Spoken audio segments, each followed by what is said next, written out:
Hi mga ka-scissors! Welcome back sa isa na naman nating Her Talk with your girl, Pinay Barberina. Kung bago ka sa channel na ito, don't forget to like and subscribe. Lalo na kung ang hilig mo ay ang magkulay ng iyong buhok. Or sa lahat ng aspeto ng gusto mong pagandahin ng buhok mo, bala ka sa buhay mo. Ngayong araw, pag-uusapan natin ang isa sa pinaka-basic pero pinaka-importanteng parte ng hair coloring at ang bleaching. So, meron ako ditong notes para yon nga, ma-focus tayo. Hindi naman siguro kasalanan ang magkaroon ng notes para ma-explain ng mabuti. So, ang topic na ito ay about sa oxidizer aka developer. Kasi marami ang nalilito. Ano ba ang gamit ng 10 volume? Bakit iba ang 20 volume? Kailan dapat ginagamit ang 30 volume? At para saan ang 30 volume? So kung ready ka na, makinig ka lang dyan. Dahil para sa iyo ang video nito. Para alam mo yun, confident ka magkulay. Like for example, gusto mong mag-DIY, wala kang time papunta ng salon or whatsoever. Okay, so makinig ka dyan. Ano nga ba ang oxidizer o developer? Ang oxidizer o developer, yan yung hinahalo natin sa color para umepek yung formula. So, isipin mo itong isang activator. Isa siya sa mga tumutulong para magbukas yung hair cuticle ng buhok natin para makapasok yung kulay o para magtanggal ng natural pigment sa buhok or kung bleach man ang gamit. Okay, ang volume or percentage ay indicator ng lakas ng oxidizer. Okay, the higher the volume, the stronger the lift. Mas mataas din ang risk, lalo na kung mali ang pagkagamit mo. Ang daming advantage dito ng mga science teacher ha. Kasi sila yung unang nagturo sa atin ng elementary, high school, kung ano yung about sa cuticle at pigment ng buhok. Ngayon, hindi na lang siya sa exam question. Ginagamit na din natin siya sa real life. Di ba? Nakakatawa. Okay, so let's start with 10 volume or 3%.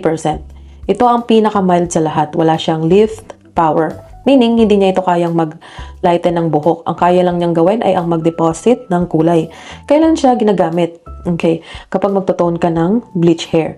Okay, example, blonde ang buhok mo pero may yellowish or brassy tones. Gamitan mo siya ng purple or ash toner plus 10 volume para i-cancel out ang mga unwanted tones. Okay, kung gusto mo lang ng same level color or darker shade, example, light brown ang hair mo at gusto mo lang gawing dark brown, pwede na ang 10 volume with permanent hair color. Okay? Kung gusto mo lang ng konting glow, subtle lang, refresh, 10 volume lang okay na. Lalo na kung ayaw mo na ma-damage ang buhok mo. Now this one, 20 volume or 6% ay ang commonly used developer, lalo na sa mga stylist or mga maraming nagdi-DIY na ngayon. Kaya nitong mag-lift ng 1 to 2 levels, kayang mag-cover ng great hair effectively. Okay, kailan siya ginagamit? Example, dark brown ang natural hair mo.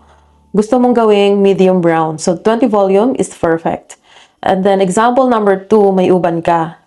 20 volume plus permanent hair color, dagdagan mo ng 40 or 50, best combo yan para mag-cover yung buhok mo. Example number 3, kung gusto mo na ma-notice yung hair mo, may changes, ayaw mong mag-bleach, 20 volume is the safest bet. Okay, note, kaya nitong mag-lighten ng kaunti sa natural na pigment, pero hindi kasing lakas ng bleach. Perfect lang siya sa mga soft browns, light reds, or lightning dark blonde. O, ito na ang malakas. Yung 30 volume or 9%. Ginagamit ito kung gusto mag-lighten. Like for example, 2 to 3 levels ang gusto mong i-lift. Okay, kailan siya ginagamit? Example, from black or dark brown, gusto mo ng golden brown or honey blonde, gumamit ka lang ng high lift na 30 volume. High lift color plus 30 volume. Okay, example number 2. From black or dark brown hair, gusto mo ng golden brown or... Oh, no. Example number 2. Kung gusto mo ng fashion colors like red, burgundy, or mahogany, red tones. And gusto mo makita agad yung kulay kahit sa virgin dark hair, you'll need 30 volume para mas tumingkad ito. Okay pa kayo dyan? Sakit na ulo nyo na. Ang hirap intindihin na.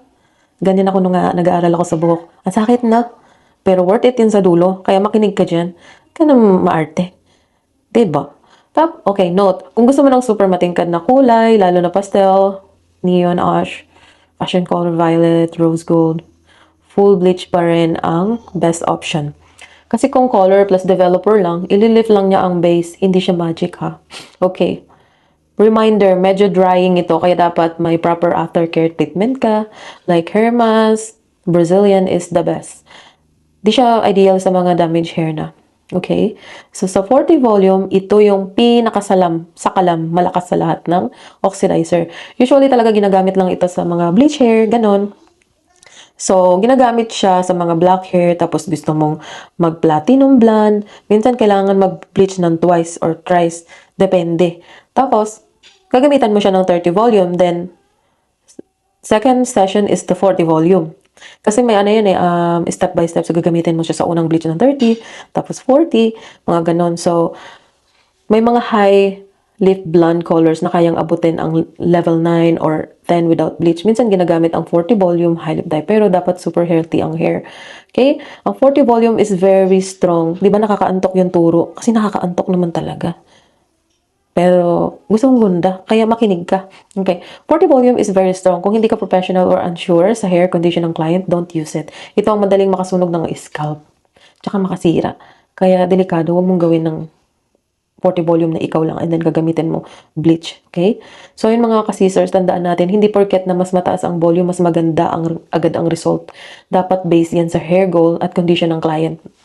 And then, minsan, mas maganda ang outcome kapag tama ang volume, proper tone ang ginagamit at may aftercare na treatment kaysa nagmamadali pero na-damage ang buhok.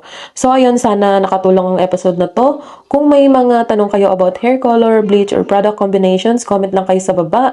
At kung may gusto kayong i-discuss ko next time, message nyo lang ako. Alam ko yung feeling. Natutuyo na bang utak nyo? Masakit sa ulo, no? Pero marami pa tayong pag-uusapan. So don't forget to like and subscribe. Share mong video na to kung helpful. Salamat sa panonood. Kita-kits sa ulit natin. Pagkikita hair talk. Salamat sa panonood. Kita-kits sa next hair talk with Pinay Barberina. Have a good day. Mwah.